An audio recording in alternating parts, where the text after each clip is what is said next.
Group 4 notification வந்தாச்சு. 10th தான்ப்பா படிச்சிருக்கேன், நான் குரூப் 4 எழுத முடியுமா?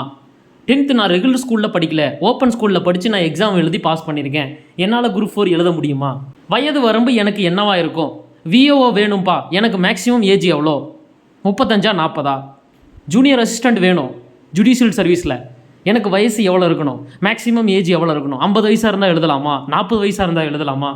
இதுக்குள்ளே என்னென்ன போஸ்ட் இருக்குது, எத்தனை போஸ்ட்டு தான் இருக்குது? கம்ப்யூட்டர் ஆஃபீஸ் ஆட்டோமேஷன் சர்டிஃபிகேட் கண்டிப்பாக வேணுமா? சர்டிஃபிகேட் இல்லாமல் என்னால் போஸ்ட் வாங்கவே முடியாதா? டைப்பிஸ்ட் எலிஜிபிலிட்டி எப்படி தான் இருக்கும்? ஹையர் எதுக்கு வேணும்? இங்கிலீஷ்க்கு வேணுமா? ஒருவேளை என்கிட்ட தமிழில் தான் ஹையர் இருக்குது, இங்கிலீஷில் லோயர் தான் இருக்குது, எனக்கு எலிஜிபிள் இருக்கா? ஸ்டீனோ டைப்பிஸ்ட்டுக்கு ஷார்ட் ஹேண்டில் எனக்கு சீனியர் கிரேடு இருக்குது இங்கிலீஷில், ஆனால் தமிழில் கிடையாது, என்னால் அப்ளை பண்ண முடியுமா? சரி, நான் 10th இல்லாமல் டிகிரி வச்சுருக்கேன், இன்ஜினியரிங் வச்சுருக்கேன், நான் பிஎஸ்சி வச்சுருக்கேன், பிஏ வச்சுருக்கேன், எனக்கு எத்தனை போஸ்ட்டுக்கு தான் எலிஜிபிள் இருக்குது?